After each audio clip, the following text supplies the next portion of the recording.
welcome to TUTV. I'm Sarah Moore. And I'm Joe McCurdy. Sarah, it's so good to be with you this afternoon. It's so fantastic. And, you know, what is this, our sixth hosting gig consistent? This semester? This semester No, straight? because Avery took my place at the very That's beginning right. of the semester That's right. and did a fabulous job. Well, I'm still She killed so it. happy to have you to Always my, happy to be back. Okay, so is my this left. to your left? Is that a new jersey that This you is a got new on your jersey. trip? It is a Jordan Clarkson jersey because Jordan Clarkson used to play at the University of Tulsa before transferring to Missouri, the Tigers. So Is the Utah Jazz basketball? it is basketball. It is I in wasn't fact. sure which team it was.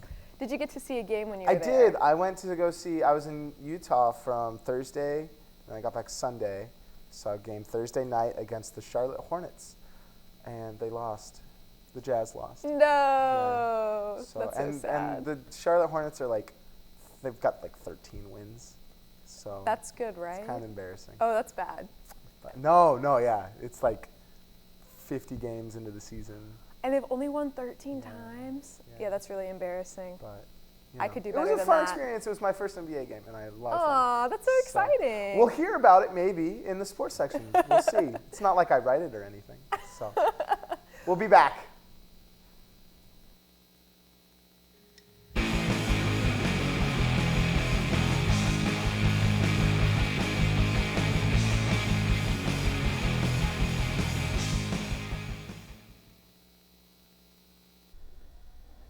Hello and welcome to TUTV. I'm Brenton. And I'm Hunter Lynn. We'll be bringing you some informative news from around the world today, so I say we get right into it.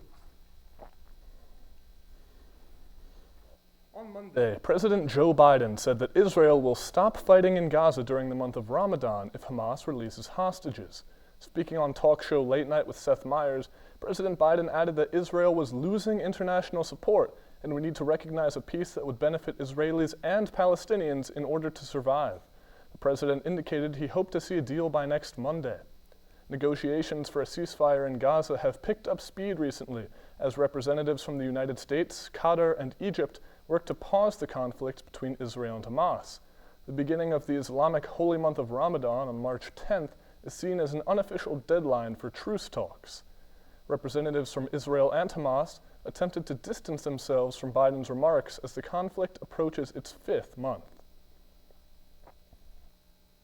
On Monday, the Hungarian parliament voted to allow Sweden into NATO, clearing the way for the Nordic country to join the alliance after nearly 2 years of doubt. Sweden's entry into NATO will bolster the alliance's northern flank and provide additional support to Finland, which joined the alliance last April.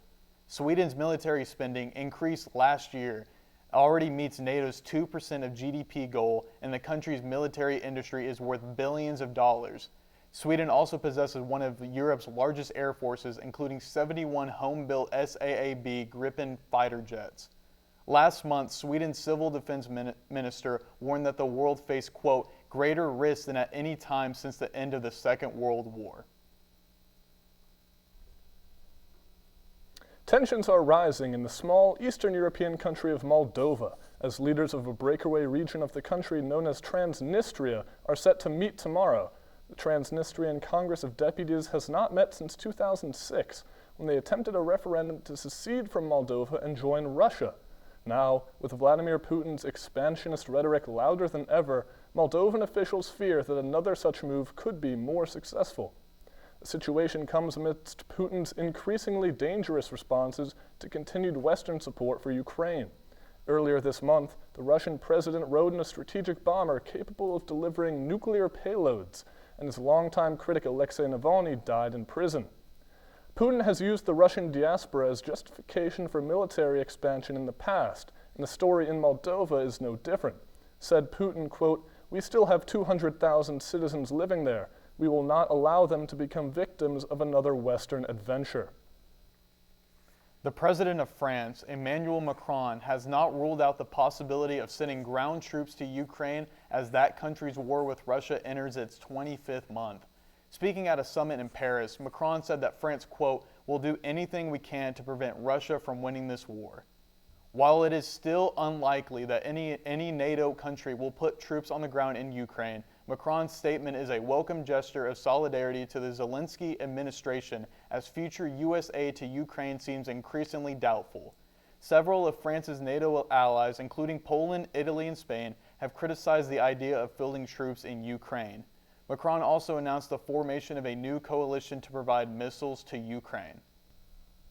Tulsa experienced record-breaking temperatures for the second day in a row today. High temperatures easily exceeded both days' previous records of 81 degrees. These unprecedented highs come as global temperatures stray further from the norm as a result of global warming. This January was the hottest in recorded history globally, marking a year-long stretch during which Earth's temperature anomaly was above the 1.5-degree warming goal set by the Paris Agreement. Additionally, red flag warnings have been issued across the Tulsa area this week, as the record-breaking temperatures combined with low humidity and high winds have created an environment in which wildfires can form and spread quickly. So another month passes, and what that means that the war between Russia and Ukraine is still active. So what do you think about France ruling, like everyone else is like saying, well, no, we're not sending troops, but France saying, well, we might possibly still send out troops? Yes, well, I believe that Macron's statement is, as written, a welcome gesture. For one, I think that Ukraine, well, we've noticed that in previous weeks they have been losing ground to Russia as that country bolsters its offensive, and Western support seems increasingly lacking. I think it's just because the society is moving on. Right. It's not new news anymore, and I think that's an issue. Right, it's the 25th month, so it's been going on for a while. But anyway, I'm Brenton Jennings. And I'm Hunter Lynn. We'll see you next time.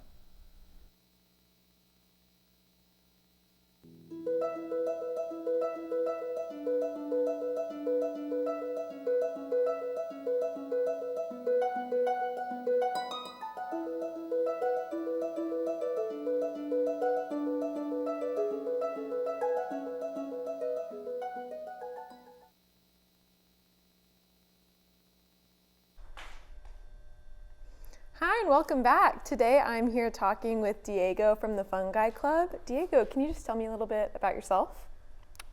Well, I'm a chemistry major here at TU. I'm in my junior year. I'm currently doing research in Dr. Husseini's organic laboratory, and the Fungi Club is just something I decided to do on the side since over this past year I've been getting really invested and interested in fungi for various different reasons, but most importantly I just think that there's a lot of lessons you can learn from fungi and how the role they play in our ecosystem. Yeah, that's so cool and really exciting that, like I feel like that kind of goes in with your major a little bit, just like thinking about like, can you tell me a little bit about that? Fungi are amazing chemists. They can create crazy enzymes to break down things which are incredibly hard to break down. Yeah. If you do some reading, you'll find that there is even some fungi. I think oyster mushrooms are included in this group that can break down plastics. Now, the process for doing that is intensive, and so it's not like a complete solution, but it's still incredibly impressive that of the things these these organisms can do for. Yeah, that is so intriguing, and yeah, that's really exciting. I love it. So why did you decide to make this a club? Because obviously you had a personal interest. So like, why did you decide to get other people involved with I thought this? other people might be interested. In our general culture today, there's a lot of, I would say, there's something called, what is it? What's a fear? A mycophobia, fear of mushrooms, which we don't think about a lot.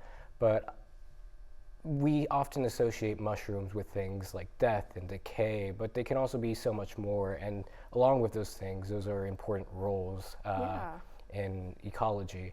And I just thought that it'd be a good thing to bring to light. And I also envisioned the club as a way to bring people together, much like how fungi make interconnected webs throughout, let's say, environment like a forest. Yeah. They can communicate not communicate, but they can help transfer resources to plants, trees, other fungi.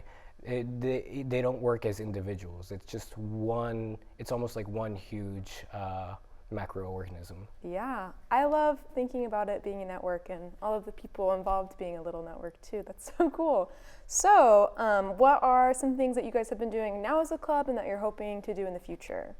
So now we've had a few hikes, specifically to Turkey Mountain. That's just a few minutes out from here. It's a good natural forest to just kind of look around and forage for different types of mushrooms. We don't really do anything with the mushrooms right now. We just take pictures of them and admire them, try our best to identify them, and see just what's growing around in our ecosystem. And I hope we also encourage others to do the same, not just in like little hiking trails nearby, but just in your backyard or by the parks. You can find very interesting things here, especially here at TU.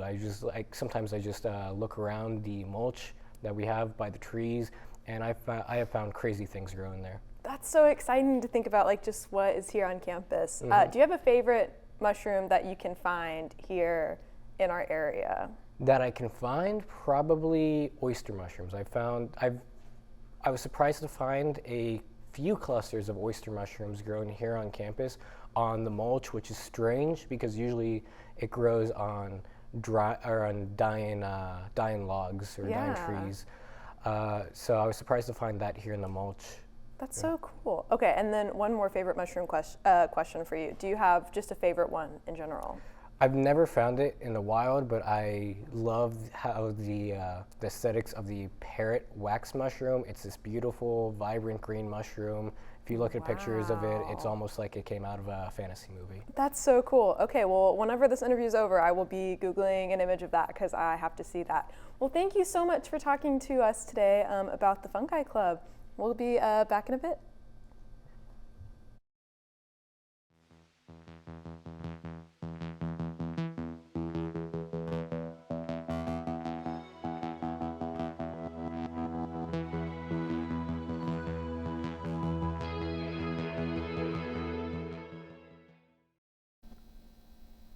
Hello and welcome back to TUTV. I'm Brenton. And I'm Hunter Lynn. It was a busy week for Tulsa sports, and we'll be bringing you stories from basketball to tennis, plus an MLB wardrobe malfunction. Let's get into it.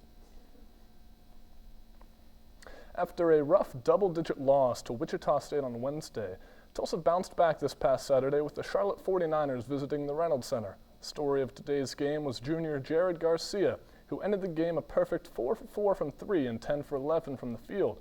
Racking up a season-high 24 points, Garcia led all Tulsa scorers. With a supporting cast of Kobe Williams and P.J. Haggerty, Tulsa was able to overcome an 11-point halftime deficit to take down the 49ers, thanks to 2 clutch free throws with 2.7 seconds remaining by Haggerty to put Tulsa up by 2 and secure the 69-67 victory. Sitting at 14-13 on the season with 3 games remaining, Tulsa has a chance to build momentum going into the conference tournament. Tulsa women's basketball have crossed the 20-win mark with 2 huge wins this past week. In back-to-back home games, Tulsa faced off against UAB and USF, 2 high-ranking conference opponents. Both matchups saw halftime comebacks led by Tamira Poindexter and Delaney Crawford, both crossing the 20-point threshold in both games. With a 72-65 victory over UAB, Tulsa finds themselves tied for second place in the American Conference with North Texas. With a game against the first-place Temple Owls, the 20-8 Golden Hurricanes are red hot to finish off the season. Tulsa Softball's Las Vegas trip ended with the Golden Hurricane coming home with 4 wins, rallying after an early 8-4 loss to Southern Utah to start the weekend. Tulsa secured the sweep over host team UNLV in 2 close games that ended with Tulsa winning thanks to early inning offensive production. Their other 2 wins came in dominating fashion, cleaning up Santa Clara University with a score of 8-1, and a redemption game against Southern Utah, defeating the Thunderbirds with a score of 15-5. Tulsa will host their first home games of the season this weekend, with teams like Drake, Seattle, Kansas City, and Miami of Ohio visiting the Collins family softball complex. Tulsa tennis has seen better days, with both the women's and men's team losing 7 straight matches. First, the men are in the midst of their hardest stretch of the games of this season. With losses to Arkansas, Texas Tech, and number 58 Nebraska, Tulsa looks to get back in the win column against Tulane this Friday. For the women's team, their 7-game losing streak was snapped this past Saturday with a 4-2 victory over Furman. The women's season thus far has been equal to the men's, facing 2 back-to-back top 50 opponents in number 24 Illinois and number 42 Arizona. They will return home this Saturday as they face off against UT Arlington. With MLB spring training getting underway this past week, sports fandoms and players alike are up in arms about the team's uniforms. This past off-season, Nike made a deal with Fanatics, which handed them the production rights of all Major League uniforms. The soft launch saw some signs of cheap quality, like printed logos instead of stitched, and smaller lettering for names and numbers. During teams' media days, it was clear that these uniforms are going to be a controversial topic for most of spring training. Pants for these teams were discovered to be semi-transparent, showing players' shirts, underwear, and other items meant to be hidden. With players, fans, and organizations up in arms, Nike, Fanatics, and MLB are in hot water until a change is made. So, as you just read and also said in the intro, that MLB has some new jerseys, some new uniforms that they're showcasing, and a lot of people don't like them. Yeah, it seems like it was the same way with basketball jerseys a few years ago. Not only are companies outsourcing the production of uniforms to companies not necessarily known for quality, but the designs are simply just a little bit drab anymore. Right, and especially through like transparent clothing, like it's just very odd, and especially like you read that the print on like the name on the back of the jersey is like so small that it's like it looks so much different than last year's uniforms, which honestly were not bad. Yeah, and the biggest concern is that jerseys are made usually to sell to fans, and if players don't even like wearing them, how can we expect millions of sports fans to purchase them? Right. That's the real question. Anyway, that was sports. I'm Brenton. And I'm Hunter, and we will see you in a few minutes.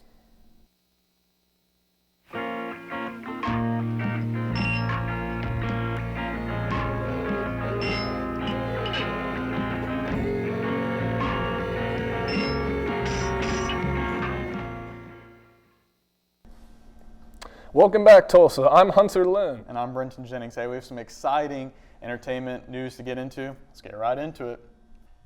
The 2024 Screen Actors Guild Awards were held at the Shrine Auditorium and Expo Hall in Los Angeles, in addition to streaming live through Netflix. The ceremony marked the end of a tumultuous year for the Screen Actors Guild, following a 118-day strike for increased wages and protections against AI technology that ended last November. Actors from Oppenheimer and The Bear took home several trophies that night, including Cillian Murphy, Robert Downey Jr., and Jeremy Allen White. Academy Award favorites Lily Gladstone and Divine Joy Rudolph also took home awards during the event, which did not feature a host. Barbra Streisand was presented with the SAG Life Achievement Award in a night that featured reunions from the cast of Breaking Bad and The Devil Wears Prada. A full list of winners can be found at cnn.com/entertainment. Comedian and actor Amy Schumer announced in a News Not Noise newsletter interview that she has exogenous Cushing syndrome brought on by a high-dose steroid injections. Schumer had been the victim of online attacks about her health and appearance following an interview with Jimmy Fallon on The Tonight Show earlier this month. Symptoms of exogenous Cushing include a rounder, redder face, weight gain, backache, and bone tenderness. Schumer explained in an interview with Jessica Yellen that she had been undergoing rigorous blood and MRI testing while on the press circuit and felt reborn following the confirmed diagnosis. Although there are multiple types of Cushing syndrome, Schumer's diagnosis is one that is non-lethal and will not require surgery. She said in an interview, quote, "Finding out I have the kind of Cushing that will work out itself and I'm healthy was the greatest news imaginable." Rock legend Rod Stewart is uniting with English bandleader Jools Holland to produce a new album of 1930s and 40s jazz classics. The album, titled Swing Fever, will combine swing-era jazz with rock and roll elements to create a unique and distinct feel. The two musicians initially bonded over model trains before their shared interest in oldies swing music motivated them to collaborate further. Stewart believes that oldies and rock and roll mix well together, and that the similar swing feeling lets them, quote, merge into each other. The album is available as of February 23rd for streaming on Spotify, Apple Music, and Amazon, in addition to its release on vinyl. Beyoncé's latest single, Texas Hold'em, made history this week when it ascended to the #1 spot on Billboard's Hot Country Songs chart. The song continues surging following its surprise debut during the Super Bowl on February 11th, during which the 32-time Grammy winner star also teased the arrival of her new country-themed album, Act 2, a follow-up to her Grammy-winning 2022 album, Renaissance. Beyoncé makes history as the first black woman to top the Hot Country Songs chart and the only woman to reach #1 on both Billboard's Hot Country Songs and the Hot R&B/Hip Hop Songs chart.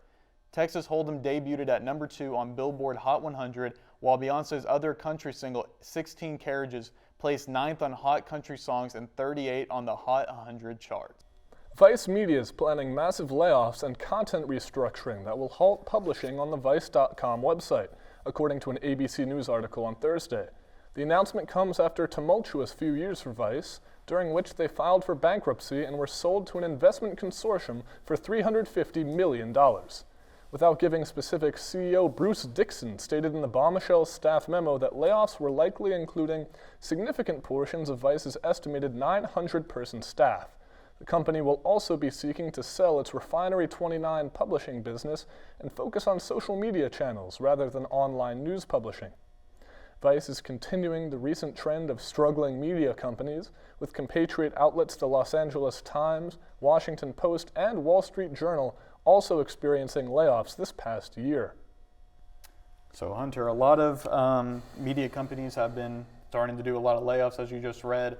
Kind of seems like there's been kind of a theme a lot, at least in the last few years. I know Sports Illustrated is a magazine company, but obviously laid off a lot of their own company, or a lot of people in their company, and Vice Media is just now one of them. Yep, and unfortunately, I'm not surprised as media transitions more and more to a personal basis where individual social media influencers, friends, and family can instantly share whatever information, whether correct or incorrect, they want with anyone on earth.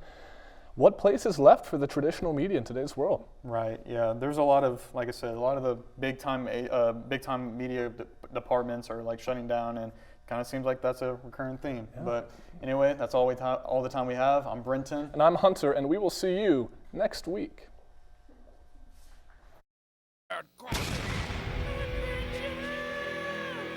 Welcome to the University of Tulsa Collegiate Career Fair, your last desperate chance of employment. Come race laps around a circle like a NASCAR driver to find an employer who actually wants to hire an arts major. Get trapped in an hour-long conversation just for asking if you can have a free thing of chapstick. Give your resume to a company that makes soap out of leftover pig fat just to be polite. And receive constant emails and text messages from an organization who found your contact card in the trash. So, come on down to the career fair. Pull together a resume that says you won a middle school film festival. Put on your fanciest suit and pretend like you know how to tie a tie. And wonder if anyone actually gets employed from this potluck of a job interview. We hope to see you there. Wait, I didn't think we still did this. I thought we canned the career fair as soon as online applications became a thing. I don't like this one bit, Rad. You're right, Goldie, and I have the perfect idea on how to protest this event. Okay, TU students, everybody get on your feet. It's time to protest this event. And we're gonna start things off like this.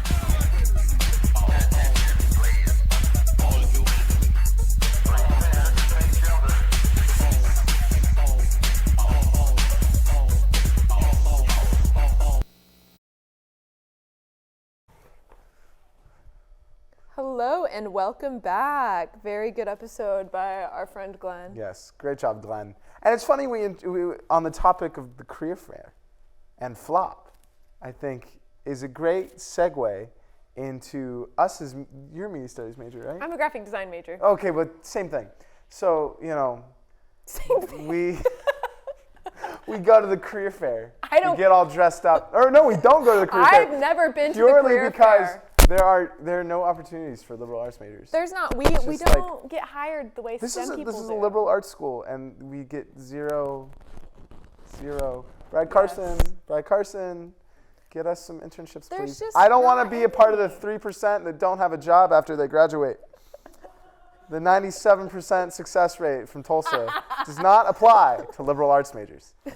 Yeah, the 3% of people that don't get a job at TU. It's us. It's us. It's my friend that's working and living with her parents. Working like a customer service job instead of actually using her art history degree. It's my friend who's graduating this semester with a degree in painting. What is she supposed to do with that?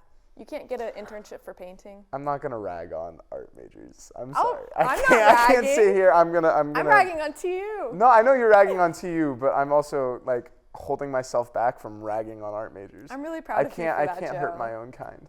You can't hurt your own You know, kind. what do you expect out of an art degree? You know, I'm kind of the only hireable art degree. Graphic So. design is the only art degree you can really get a job with. Exactly. And don't tell my art friends I said that, but it's the truth. Like, what else are you supposed to do? Art majors should expect freelancing and whatnot. Yeah, So. and going to get a master's degree so you can teach. So you can teach other people how to not get a job. Exactly. have a fun hobby. Teach a fun hobby, but not have a successful career. Yeah, I mean, some people, maybe after you die, then you can pull a Van Gogh. You can pull a Van. Exactly. Yeah, and just be successful after you die. Yes. Also, Generational wealth for your children, not for you. You can suffer, but your children won't. Yeah, so that's my plug for being an art major. Anyways, that's all the time that we have for this week, folks. Tune in next week for us to talk more about our failing careers. Yay! We'll see you next time.